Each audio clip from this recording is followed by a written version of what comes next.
Bismillahirrahmanirrahim. Assalamualaikum warahmatullahi wabarakatuh. Bismillah, walhamdulillah, wassalatu wassalamu ala rasulillah, wala hawla wala quwwata illa billah. Allahumma salli wa sallim ala sayyidina Muhammadin abdika wa rasulika wa nabiyyika nabiyil ummi wa ala alihi wa sahbihi wa baraka wasallam, amma ba'du. Kami dari kelompok 10 psikologi Islam yang beranggotakan Asra'il Muhammad, Renzi dan Rizahran, dan juga Yuli Khurunisa ingin menjelaskan beberapa poin penting terkait seminar berbagi ilmu yang telah dilakukan sebelumnya dengan mengambil tema yaitu Ramadan sebagai media untuk menekan penyakit hati.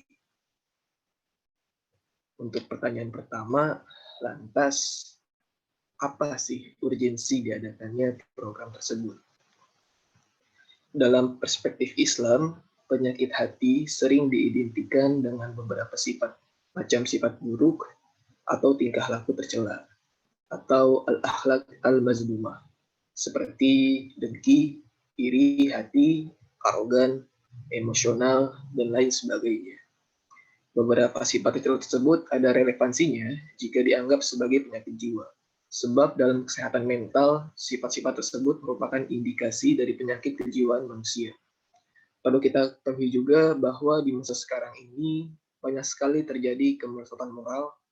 Sebuah hati yang dalam kondisi sehat menjadi tidak sensitif.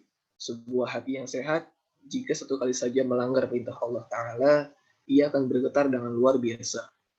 Apabila seseorang membuat kesalahan, akan dicoretkan pada hatinya sebuah titik hitam. Kalau setelahnya dia bertaubat, maka coretan ini akan dihapus. Namun, jika ia tidak segera bertaubat dan membuat pelanggaran lainnya, maka coretannya akan ditambah.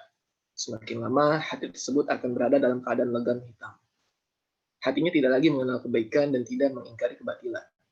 Dalam Quran Surah Al-Hujurat ayat 11, Allah Ta'ala berfirman, "Hai orang-orang yang beriman, janganlah sekumpulan orang lelaki merendahkan kumpulan yang lain. Boleh jadi yang ditertawakan itu lebih baik dari mereka. Dan jangan pula sekumpulan perempuan merendahkan kumpulan lainnya. Boleh jadi yang direndahkan itu lebih baik. Dan janganlah suka mencela dirimu sendiri, dan jangan memanggil dengan gelaran yang mengandung ejekan. Seburuk-buruk panggilan adalah panggilan yang buruk sesudah iman, dan barang siapa yang tidak bertaubat, maka mereka itulah orang-orang yang zalim." Oleh karena itu, program ini memiliki urgensi yang pertama sebagai pengingat atau reminder untuk presentator juga audiens agar senantiasa menjaga diri, hati, serta perbuatan dari hal-hal yang buruk. Yang kedua sebagai ikhtiar untuk meminimalisir dekandensi moral yang terjadi di samping memanfaatkan waktu yang baik dengan masuk ke dalam majelis ilmu. Yang ketiga sebagai salah satu media untuk bermuhasabah diri menjadi insan yang baik, mengingat bulan Ramadan kemarin merupakan bulan yang agung. Allah Ta'ala menebar rahmat kasih sayangnya di mana-mana sehingga menjadi hal yang istimewa. Mungkin untuk pertanyaan selanjutnya akan dijawab oleh Asra'il Muhammad.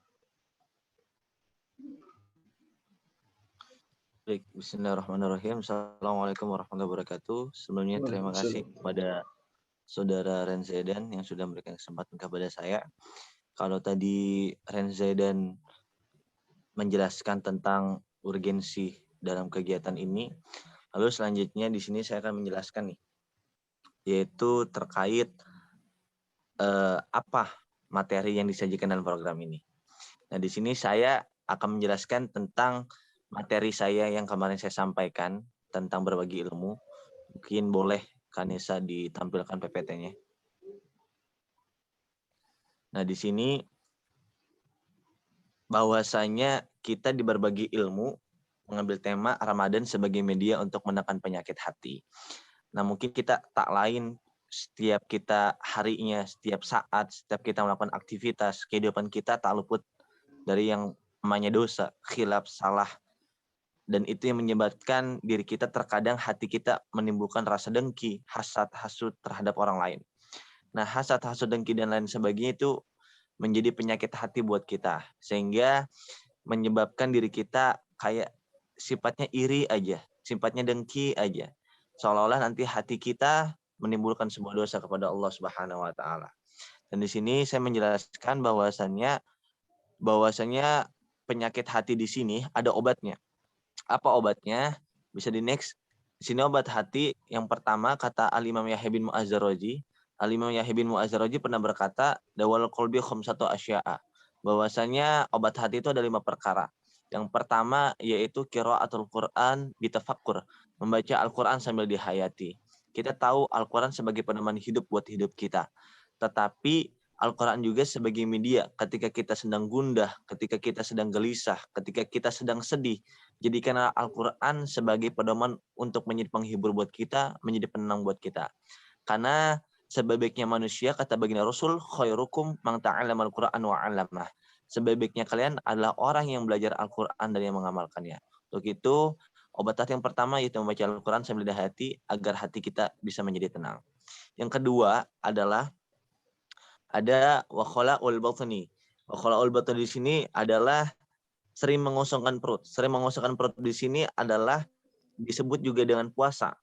Nah, puasa di sini kita kemarin bulan suci Ramadan yang dimana saya bilang kita setiap harinya sering melakukan khilaf, salah, dosa, kemaksiatan kepada Allah Subhanahu wa taala.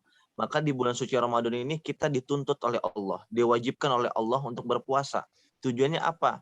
Yang tujuannya bukan hanya sekedar kita mengejar pahala, yang bukan hanya sekedar kita mengosokkan perut, yang bukan hanya sekedar kita berpuasa, tapi kita dituntut di sini agar berpuasa, agar diri kita kembali suci, kembali kepada fitrah manusia secara lahir nantinya. Karena kenapa? Dosa kita yang selama harinya selain melakukan dosa diri kita nih, maka di bulan suci Ramadan ini kita bahasa kita mah dihapus dosa-dosa kita, dibersihkan diri kita. Agar nanti ketika kita di habis bulan suci Ramadan, dosa-dosa kita sudah terhapus, diri kita kembali fitrah dan kembali suci di hadapan Allah Subhanahu wa taala. Makanya di bulan suci Ramadan wajib buat kita puasa. Karena puasa adalah sebagai media kita untuk menekan penyakit hati kita agar kita tidak dengki terhadap orang lain. Lalu obat hati yang ketiga adalah waqiyamul laili. Waqiyamul laili di sini adalah sering sholat malam.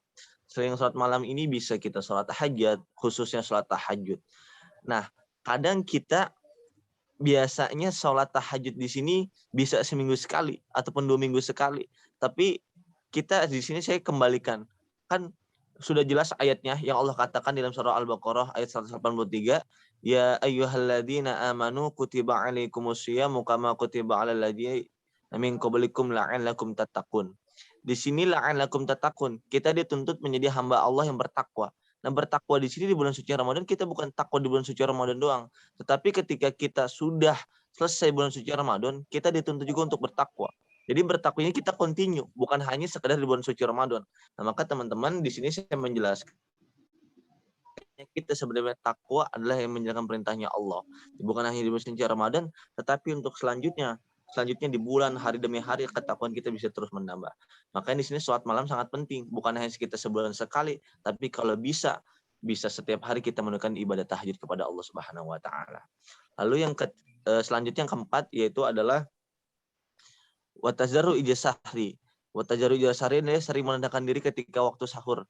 Waktu sahur di sini maksudnya merendahkan diri kita berzikir kepada Allah. Karena di sini kan Allah udah bilang, fadkuruni azkurkum waskuruli wala takfurun. Kalau kita ingat kepada Allah, Allah juga akan ingat kepada kita. Karena kalau kita kadang nih, kita lagi gelisah, lagi gundah, lagi dengki, ataupun lagi gedek sama orang lain, lagi nggak suka sama orang lain. Terkadang kita lupa sama Allah nih. Hati kita karena udah dikuasai oleh setan. Kadang hati kita ini bisa dibolak-balikan.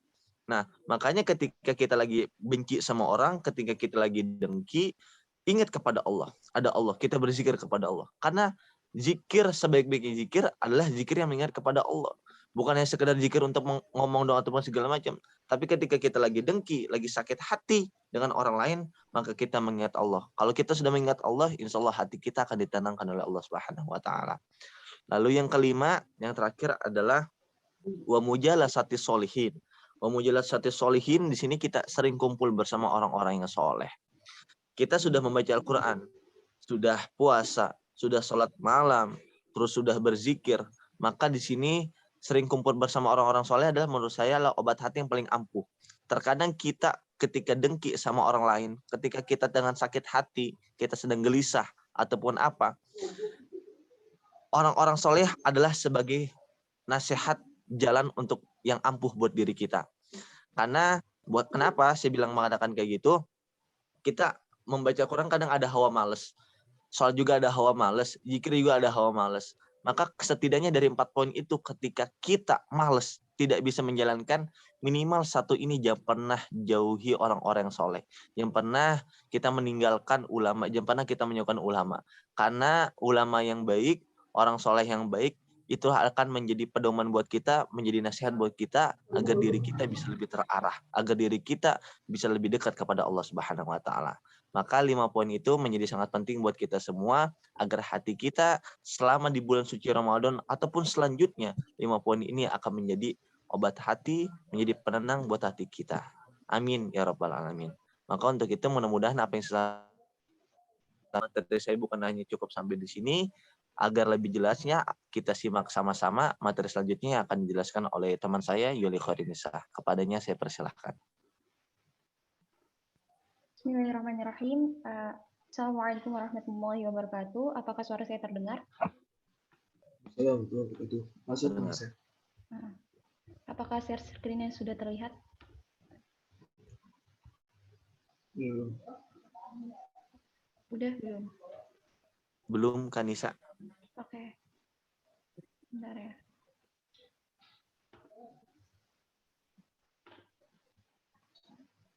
Apakah sudah terlihat? Belum. Iya, baru ya. Di sini saya akan melanjutkan materi yang akan yang sudah disampaikan ketika program tersebut. Yang pertama itu apa yang kalian ketahui tentang hati. Nah, di sini Nisa waktu itu bertanya kepada partisipan yang ada terkait apa yang kalian ketahui tentang hati. Kemudian di sini Nisa menjelaskan terkait hadis Rasulullah SAW. Ingatlah bahwa di dalam jasad itu ada segumpal daging. Jika ia baik, maka baik pula seluruh jasad, dan jika ia rusak, maka rusak pula seluruh jasad. Ketahuilah bahwa ia adalah hati atau jantung. Kemudian Nisa bertanya kepada partisipan bagaimana kondisi hati kalian. Nah, dan di sini Nisa jelaskan dan terlampir dalam Quran surat Al-Hajj ayat 52 dan 54. Dan kami tidak mengutus sebelum kamu seorang rasul pun dan tidak pula seorang nabi, melainkan apabila ia mempunyai sesuatu kegiatan, syaitan pun memasukkan godaan-godaan terhadap keinginan itu. Allah menghilangkan apa yang dimasukkan oleh syaitan itu, dan Allah menguatkan ayat-ayatnya. Dan Allah Maha mengetahui lagi Maha bijaksana, agar dia menjadikan apa yang dimasukkan oleh syaitan itu sebagai cobaan bagi orang-orang yang di dalam hatinya ada penyakit atau hati yang sakit dan yang mati hatinya, dan sesungguhnya orang-orang yang zalim itu benar-benar dalam permusuhan yang sangat. Dan agar orang-orang yang telah diberi ilmu, yang punya hati yang sehat, meyakini bahwasannya Al-Quran itulah yang hak dari Rabb-mu, lalu mereka beriman dan tunduk hati mereka kepadanya, dan sesungguhnya Allah adalah pemberi petunjuk bagi orang-orang yang beriman kepada jalan yang lurus. Nah, kenapa Nisa lampirkan Quran surat Al-Hajj ayat 52 sampai 54? Karena di Quran surat ini terdapat kondisi hati, 3 kondisi hati. Yang pertama ada hati yang sakit, yang kedua ada hati yang mati, dan yang ketiga adalah orang-orang yang telah diberi ilmu atau yang punya hati yang sehat. Kemudian berbicara tentang hati, pakar tasawuf Imam Al-Ghazali bagi 3 kategori hati manusia yang perlu kamu ketahui: hati yang sehat, hati yang sakit, dan hati yang mati. Ini landasannya Quran surat yang tadi baru Nisa sebutkan atau jelaskan. Yang kemudian Nisa baru menjelaskan terkait definisi dari penyakit hati itu sendiri. Dalam perspektif Islam, penyakit hati sering diidentikan dengan beberapa sifat buruk atau tingkah laku tercela, seperti dengki, iri hati, arogan, emosional, dan seterusnya. Kemudian di sini Nisa menjelaskan dan menyebutkan terkait macam-macam dari penyakit hati, yaitu diantaranya sombong, dengki, dan iri hati, pamer, marah, lalai, dan lupa, frustasi, rakus, terperdaya, dan sebagainya. Kemudian Nisa menjelaskan sebab-sebab dari penyakit hati itu sendiri. Yang pertama, kata Imam Ibnu Al-Qayyim Al-Jauziyah rahimahullah, bergaul dengan orang yang berpenyakit hati menimbulkan penyakit hati. Menimbulkan penyakit hati bersahabat dengannya menyebabkan hati mengalami keracunan dan bersatu dengannya menyebabkan hati binasa. Kata Syekhul Islam Ibnu Taimiyah rahimahullah, tidaklah timbul penyakit fisik kecuali karena faktor lemahnya penunjang hidup sehat. Begitupun hati, tidak pula bisa berpenyakit kecuali karena faktor lemahnya iman. Nah, ini adalah obat hati yang tadi telah dipaparkan oleh Asra Ilmu Ahmad. Mungkin bisa langsung di next. Nah, kata Rasulullah, puasa itu bukan hanya dari makan dan minum, namun puasa itu juga dari lagun hal yang tidak bermanfaat dan rafats atau semua perbuatan yang buruk. Jika ada orang yang mencelamu atau berbuat suatu kebodohan kepadamu, maka katakanlah saya sedang berpuasa. Nah, di sini relate ya teman-teman sama apa tema yang kita selenggarakan, yaitu Ramadan dapat menekan penyakit hati. Jadi kita menjadikan Ramadan ini sebagai momentum untuk mengobati penyakit hati kita. Kemudian dalam Quran Al-Hasyr ayat 10, dan orang-orang yang datang sesudah mereka, mereka berdoa, ya Rob kami, beri ampunlah kepada kami dan saudara-saudara kami yang telah beriman lebih dulu dari kami, dan janganlah engkau membiarkan kedengkian dalam hati kami terhadap orang-orang yang beriman. Ya Rob kami, sesungguhnya engkau maha penyantun lagi maha penyayang. Nah, ini adalah doa agar kita bisa terhindar dari penyakit hati. Kemudian Nisa menjelaskan terkait